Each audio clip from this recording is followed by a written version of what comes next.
ನಮಸ್ಕಾರ ಗೆಳೆಯರಿ, stock market Kannada ಚಾನಲ್ಗೆ ಸ್ವಾಗತ ಸುಸ್ವಾಗತ. ಗೆಳೆಯರಿ, ವಿಡಿಯೋದಲ್ಲಿ ಫೈನಾನ್ಸ್ ಮಿನಿಸ್ಟರ್ ನಿರ್ಮಲಾ ಸೀತಾರಾಮನ್ ಅವರು ಒಂದು ಇಂಟರ್ವ್ಯೂನಲ್ಲಿ ಮಾರ್ಕೆಟ್ಗೆ ಸಂಬಂಧಪಟ್ಟಂತೆ, ಎಕಾನಮಿಗೆ ಸಂಬಂಧಪಟ್ಟಂತೆ, ಇತ್ತೀಚಿನ ಯುಎಸ್ ಹಾಗೂ ಭಾರತದ ಸಂಬಂಧಗಳಿಗೆ ಸಂಬಂಧಪಟ್ಟಂತೆ, ಹಾಗೆ ಜಿಎಸ್ಟಿ ಬದಲಾವಣೆಗಳಿಗೆ ಸಂಬಂಧಪಟ್ಟಂತೆ ಒಂದಷ್ಟು ಮಾತುಗಳನ್ನಾಡಿದ್ದಾರೆ. ಅದನ್ನ ನಾವು ತಿಳ್ಕೊಳ್ಳುವಂತ ಪ್ರಯತ್ನವನ್ನ ಮಾಡೋಣ. ಎಲ್ಲಾನು ಕೂಡ ಇಂಗ್ಲಿಷ್ ಅಲ್ಲಿ ಇರುತ್ತೆ, ಸಾಧ್ಯವಾದಷ್ಟು ಕನ್ನಡದಲ್ಲಿ ಅದನ್ನ ತಿಳ್ಕೊಳ್ಳುವಂತ ಪ್ರಯತ್ನವನ್ನ ಮಾಡೋಣ.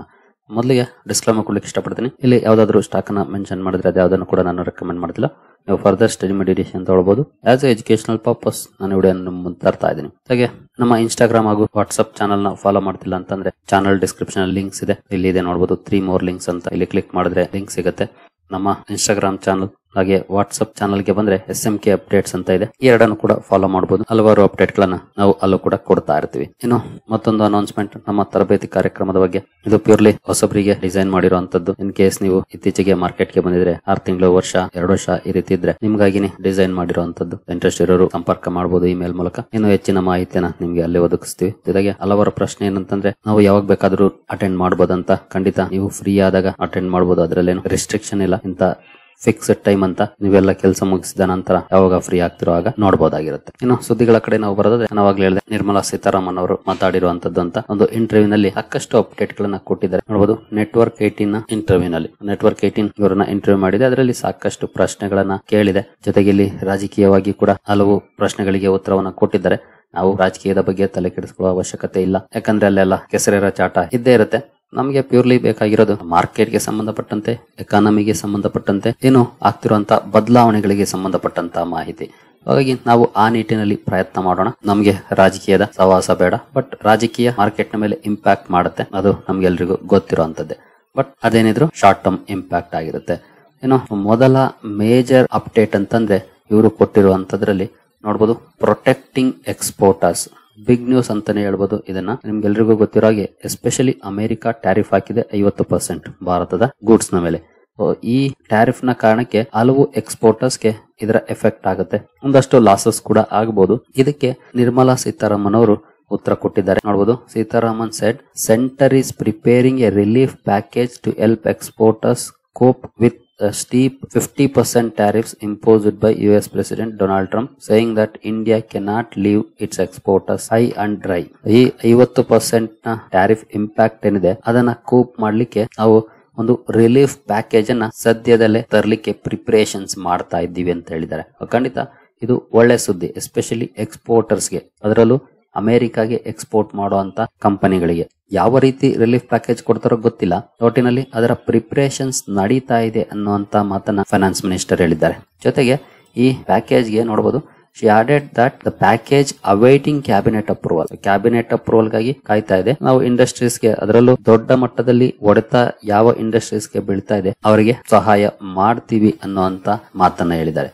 ಖಂಡಿತ ಇದು ಒಳ್ಳೆ ಸುದ್ದಿ, ಎಸ್ಪೆಷಲಿ ಎಕ್ಸ್ಪೋರ್ಟರ್ಸ್ಗೆ ಅಂತಾನೆ ಹೇಳ್ಬೋದು. ಯಾವ ರೀತಿ ಇರುತ್ತೆ ಪ್ಯಾಕೇಜ್ ಗೊತ್ತಿಲ್ಲ, ಬಹುಶಃ ಇನ್ನೊಂದ್ ಸ್ವಲ್ಪ ದಿನದಲ್ಲಿ ಅದ್ರ ಬಗ್ಗೆ ಗೊತ್ತಾಗುತ್ತೆ, ಕ್ಲಾರಿಟಿ ಸಿಗುತ್ತೆ, ನೋಡೋಣ. ಎಕ್ಸ್ಪೋರ್ಟರ್ಸ್ಗೆ ಒಂದು ಸಿಹಿ ಸುದ್ದಿಯನ್ನ ಕೊಟ್ಟಿದ್ದಾರೆ. ಆದ್ರೆ ಆ ಸಿಹಿ ಸುದ್ದಿ ಎಷ್ಟರ ಮಟ್ಟಿಗೆ ಸಿಹಿ ಆಗಿರುತ್ತೆ ಅನ್ನೋದು ಅನೌನ್ಸ್ ಆದಾಗ್ಲೇ ಗೊತ್ತಾಗೋದು. ಇನ್ನು ಎರಡನೇ ಪಾಯಿಂಟ್ಗೆ ನಾವು ಬರೋದಾದ್ರೆ, Russian oil and Trump tariffs. ರಷ್ಯಾದಿಂದ ಆಯಿಲ್ ಪರ್ಚೇಸ್ ಮಾಡ್ತಿರೋದಕ್ಕೆ ಟ್ಯಾರಿಫ್ ಆಗ್ತಿರೋದು ಅಂತ ಬಾಯ್ ಬಡ್ಕೊಳ್ತಿದ್ದಾರೆ ಅಮೆರಿಕ ಹಾಗೂ ಟ್ರಂಪ್. ಜೊತೆಗೆ ನೀವು ನೋಡಿರ್ಬೋದು, ಅಮೆರಿಕದಲ್ಲಿ ರಷ್ಯಾ ಯುಕ್ರೇನ್ ಯುದ್ಧವನ್ನ ನಿಲ್ಸಕ್ ನೀವ್ ಏನ್ ಮಾಡಿದ್ರಿ ಅಂತ ಕೇಳಿದ್ರೆ ಟ್ರಂಪ್ ಹೇಳ್ತಿರೋದು ಭಾರತದ ಮೇಲೆ ಟ್ಯಾರಿಫ್ ಹಾಕಿದ್ವಿ ಅಂತ.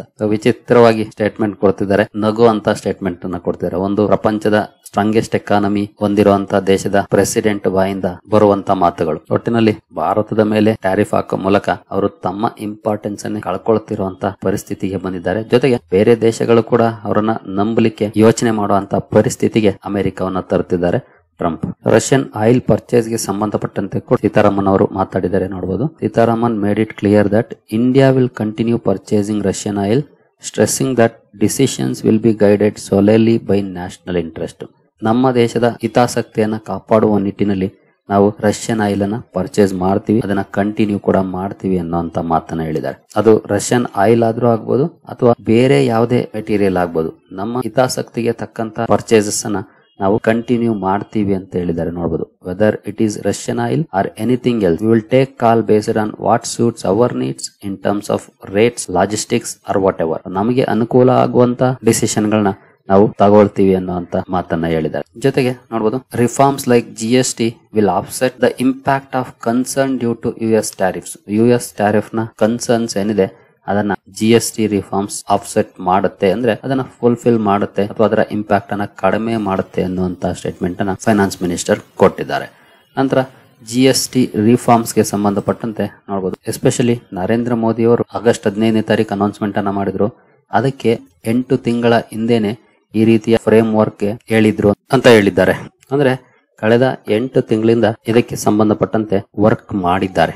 ಇದು ತುರಾತುರಿಯಲ್ಲಿ ಬಂದಿರುವಂತ ನಿರ್ಧಾರ ಅಲ್ಲ. ಕಳೆದ 8 ತಿಂಗಳಿಂದ ಇದಕ್ಕೆ ಸಂಬಂಧಪಟ್ಟಂತೆ ಹೋಮ್ ವರ್ಕ್ ಅನ್ನ ಮಾಡಿದ್ದಾರೆ. ಏನೆಲ್ಲ ಅಡ್ವಾಂಟೇಜಸ್ ಆಗ್ಬೋದು, ಡಿಸ್ಅಡ್ವಾಂಟೇಜಸ್ ಆಗ್ಬೋದು, ಏನೆಲ್ಲ ಚಾಲೆಂಜಸ್ ಇರುತ್ತೆ, ಇದ್ರ ಬಗ್ಗೆ ಸಾಕಷ್ಟು ಸ್ಟಡೀಸ್ ನ ಮಾಡಿದ್ದಾರೆ ಈ 8 ತಿಂಗಳಲ್ಲಿ. ಜೊತೆಗೆ ಇಂಡಸ್ಟ್ರೀಸ್ಗೂ ಕೂಡ ಸಮಯ ಸಿಕ್ತು. ಯೂಶಲಿ ನಿಮ್ಗೆ ಗೊತ್ತಿರೋ ಹಾಗೆ ಮೇಜರ್ ಅನೌನ್ಸ್ಮೆಂಟ್ ಅಂದ್ರೆ GST ಕೌನ್ಸಿಲ್ ಮೀಟಿಂಗ್ ಅಲ್ಲಿ ಬರುತ್ತೆ, ನೆಕ್ಸ್ಟ್ 1 ವಾರ ಅಥವಾ 2 ವಾರದಲ್ಲಿ ಜಾರಿಗೆ ಬರುತ್ತೆ.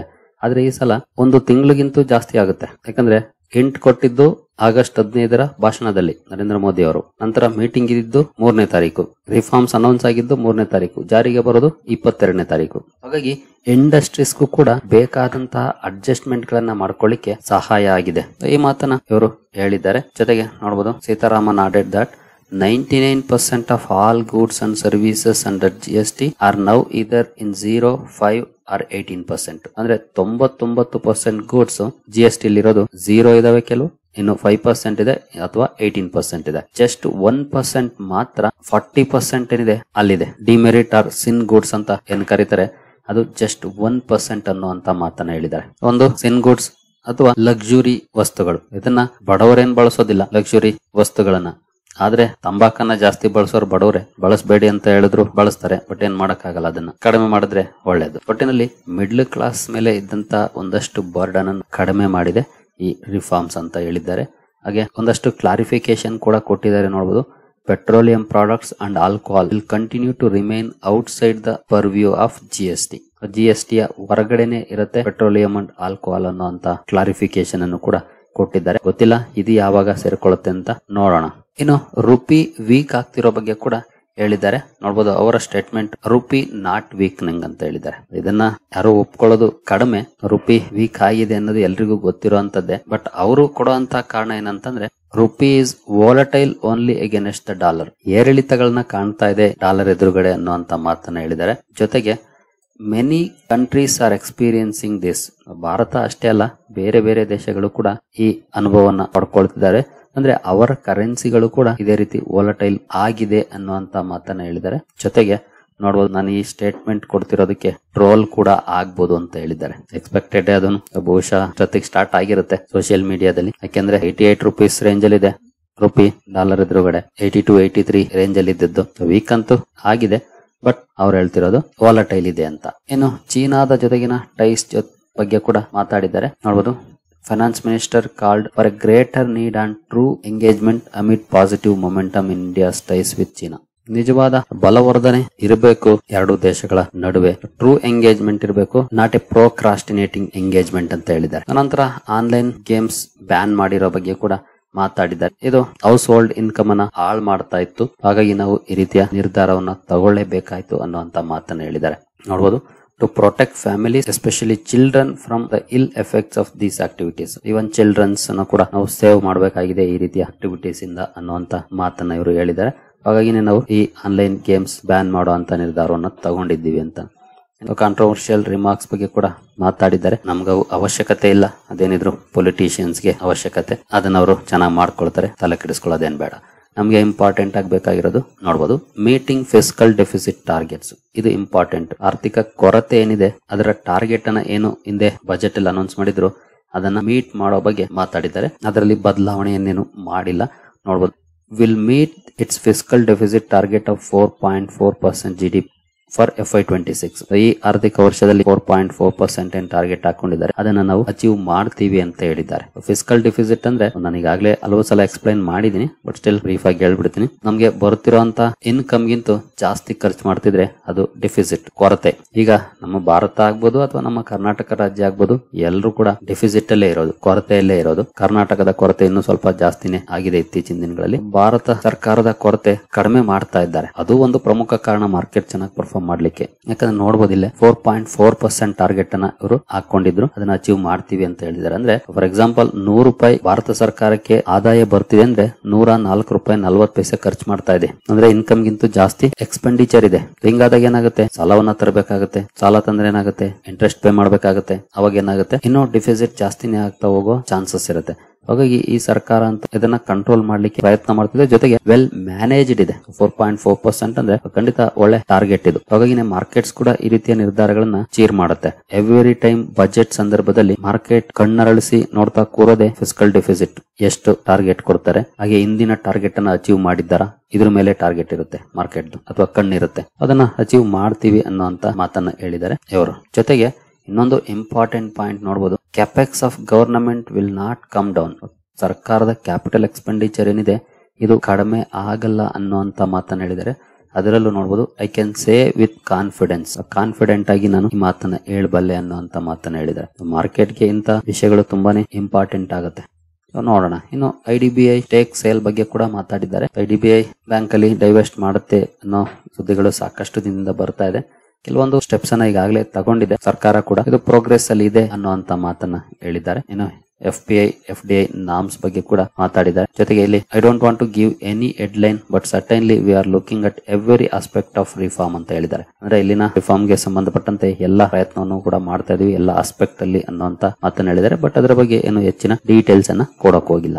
ಇದಿಷ್ಟು ಡೆವಲಪ್ಮೆಂಟ್ಸ್ ಅಥವಾ ಇದಿಷ್ಟು ವಿಷಯಗಳನ್ನ ನಿರ್ಮಲಾ ಸೀತಾರಾಮನ್ ಅವರು CNBC TV18 ಇಂಟರ್ವ್ಯೂನಲ್ಲಿ ಹಂಚಿಕೊಂಡಿದ್ದಾರೆ.